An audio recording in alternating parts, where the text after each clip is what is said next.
Nathalie est allée rencontrer Bruno Dastou, le président de l'UPA Matapédia, qui nous fait un retour sur le congrès de l'UPA Québec et aussi qui nous parle des bons coups en agriculture qui se sont passés dans la Matapédia cette année. Bruno Dastou, président de l'UPA dans la Matapédia. Il y a eu un congrès dernièrement à Québec, congrès de l'Union des producteurs agricoles. Puis, qu'est-ce qui s'est passé là-bas? Quelles nouvelles ont été apportées? Bonjour Nathalie. Bonjour. Oui, c'est ça. Il y a eu le congrès de l'Union des producteurs agricoles à Québec qui a lieu tous les ans, première semaine de décembre, qui regroupe l'ensemble des producteurs agricoles, qui rassemble les délégués de chaque région, de tout l'ensemble du Québec, les spécialités de production et les syndicats locaux de chaque MRC à grandeur de la province. C'est les nouvelles. C'est pour passer finalement les résolutions d'année en année, le travail qu'il y a à faire, une rétrospective de ce qu'il y a eu fait dans l'année dernière et ce qu'il y a les dossiers à traiter dans l'année qui vient. Ça fait beaucoup. Vous êtes combien, finalement, à vous ramasser? C'est plus de 400 personnes qui se ramassent. C'est un peu moins qu'il y a à la création de l'UPA. La création de l'UPA, c'est il y a 95 ans passés. Il s'était ramassé 2200 personnes à Lévis cette année-là. Donc, c'était énorme en train dans ce temps-là. Mais là, aujourd'hui, plutôt que d'être tous les producteurs sont tous invités. Il y a de la place, il y a des sièges à l'arrière, mais l'Assemblée se fait surtout avec les délégués de chaque région. Okay. Puis là, il y a dû être question de propane, de céréales. Oui, il y avait comme je te dirais même un petit vent de panique là, dans les corridors, parce que c'était les récoltes. Vous savez que les récoltes sont, première des choses, on a semé très tard au printemps, à grandeur de la province. Une été très froide. Ici, à Amkoui, on est en déficit de degrés jour, 700 degrés jour de déficit. Sur une année moyenne de 2200, 700, c'est énorme. Il a fait froid cette année. Il a fait froid jusqu'à Saint-Jean-Baptiste. Il n'y a à peu près pas eu de journée à 30 degrés Celsius. Septembre a été très froid. Les récoltes de céréales, le foin, ça va. Dans la région ici, il y a eu suffisamment de foin dans Matapédia pour nourrir l'ensemble des... On arrive à la récolte de céréales à l'automne, froid, humide, difficile de récolter. Les rendements auraient été là, les rendements seraient bons, sauf que c'est la difficulté de le récolter. Des gens qui d'habitude récoltent des céréales pour la conservation, 14, 15, aller jusqu'à 18 % d'humidité. Cette année, ça récoltait 24, 25, jusqu'à 30 % d'humidité, ce qui demande beaucoup de séchage. Seulement la seule ventilation d'un silo ne suffit pas. Ça demande un séchoir. Séchoir au propane, pour la plupart. Et avec la grève, la fameuse grève du CN, c'est épouvantable. Oui. Et le gros de la crise à l'heure actuelle, c'est surtout dans les plaines du Saint-Laurent, dans le coin, en Haut-de-Québec, Québec vers Montréal, la Montérégie, qui, eux, en plus de semer tard comme ici, le climat plus froid, tu arrives à l'automne, les récoltes sont tard, la neige est tôt. Il restait encore la semaine passée près de 40 % du maïs encore au champ, qui n'était pas récolté. Et ça, tu bats ça dans l'humidité. Même la crise du pétrole, étant donné la grève des cheminots, le propane n'était plus acheminé. A fallu arrêter les batteuses parce que les séchoirs ne fonctionnaient pas. Si tu bats le maïs humide, il faut que tu le sèches immédiatement. Ça commence à pourrir. Ouais. Donc, ça a retardé encore la récolte. Et c'était un petit peu l'état de crise. Quand M. Christian Overbeck, qui est président des cultures commerciales, vient dire au micro, je ne pensais pas jamais entendre ça dans ma vie, mais il dit M. Overbeck, je pense qu'on va être bon pour fournir nos clients avec du maïs américain. C'est d'habitude... Le Canada, c'est un garde-manger, habituellement. Oui, parce que la majorité du temps, c'est des contrats qu'ils prennent avec leur clientèle pour fournir le maïs.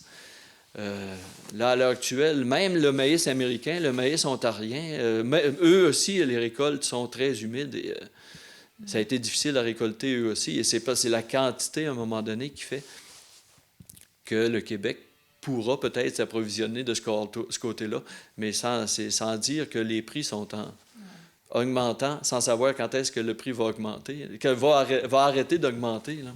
Il y a dû y avoir des demandes qui ont été faites au gouvernement pendant ce congrès-là.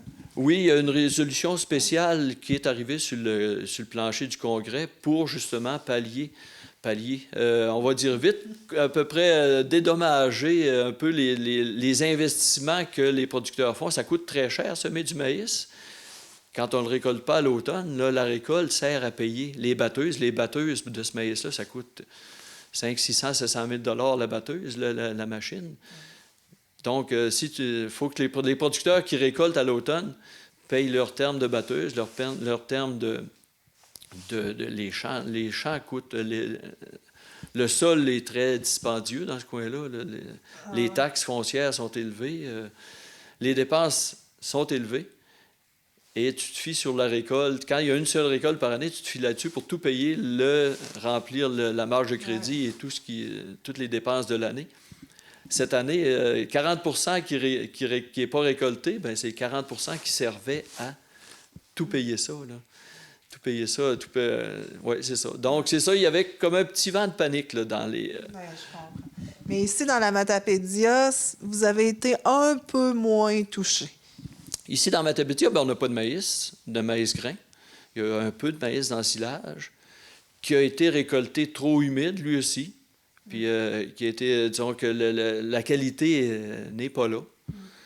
Un peu comme la céréale. La qualité est là quand on a réussi à le sécher. Mais dans l'ensemble, c'est ça. C'est une automne difficile, très difficile pour les récoltes de céréales. Mais c'est ça. Malgré que ça fait...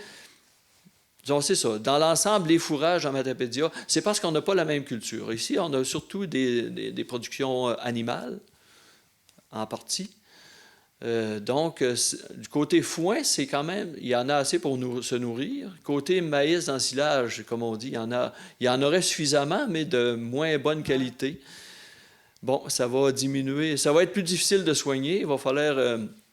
faire ça dans des céréales récoltées très humides, il peut s'amener des toxines, ce qu'on appelle des toxines là-dedans, autant dans le maïs comme dans le grain. Et ça, à ce moment-là, ça prend du charbon ou des antitoxines commerciaux pour réussir à contrer chez l'animal l'effet néfaste des toxines dans les céréales. Wow. C'est tout un monde là, à explorer encore une fois. C'est un gros problème à régler. Il faudra le surveiller encore C'est un problème qui, à l'automne, mauvaise récolte, vient se répercuter sur l'ensemble de l'année, aller jusqu'à l'autre récolte, en espérant que l'autre récolte est meilleure et meilleure au goût. Y a-t-il moyen de se préparer un peu, de dire, bon, ben là, on a des étés comme ça maintenant, y a-t-il une façon de faire autrement? Comme pour le propane, est-ce qu'il y a moyen d'avoir, je sais pas, du chauffage à biomasse?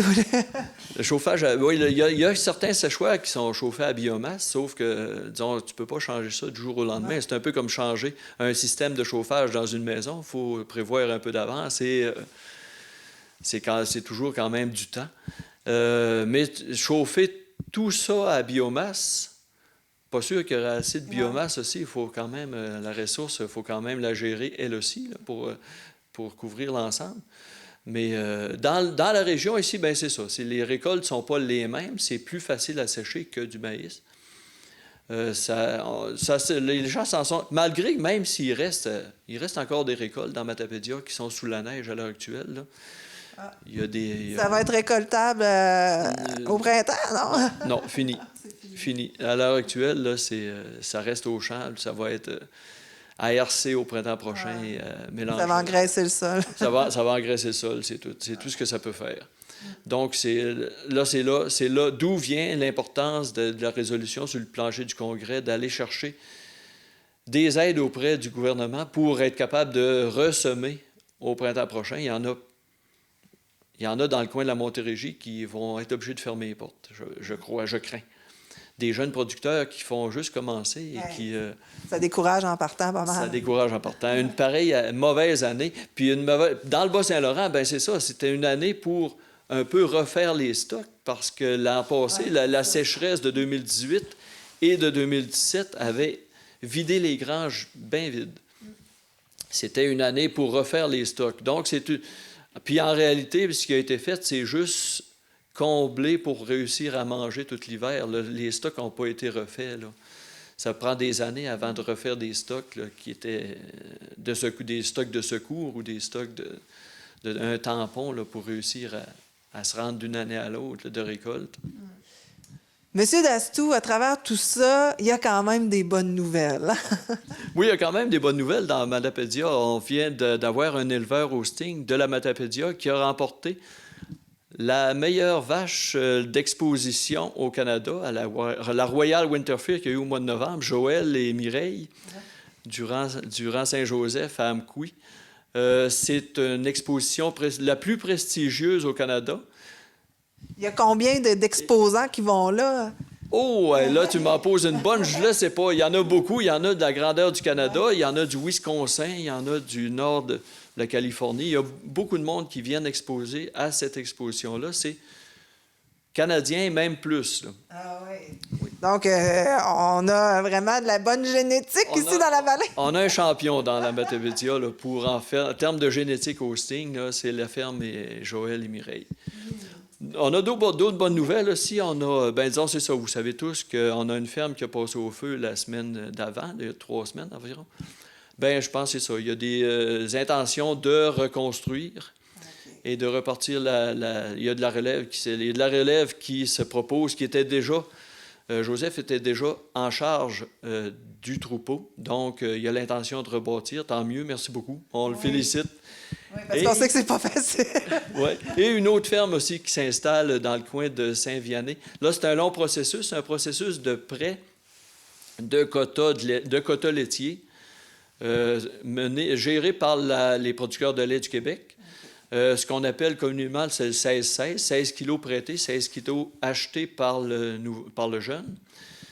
Et lui, il s'installe ou dans une ferme existante ou dans une ferme qu'il bâtit, qu'il reprend. Et c'est ça, il vient d'être accepté, un jeune de Saint-Vianney aussi, qui est accepté pour ce programme-là. Donc, c'est une ferme de plus dans la région. Oui. Il y avait à Saint-Arcius aussi. Oui, c'est ça. Oui, il est originaire de Saint-Arcius, mais il bâtit sa ferme à Saint-Vianney. Je félicite tout ce monde-là. Je les en remercie de participer à la vitalité du monde agricole matapédien. Oui, ça, c'est vraiment encourageant avec les nouvelles qu'on avait eues avant. Oui. Il y a toujours un petit côté positif à un moment donné. Là. Merci beaucoup. Merci, Nathalie.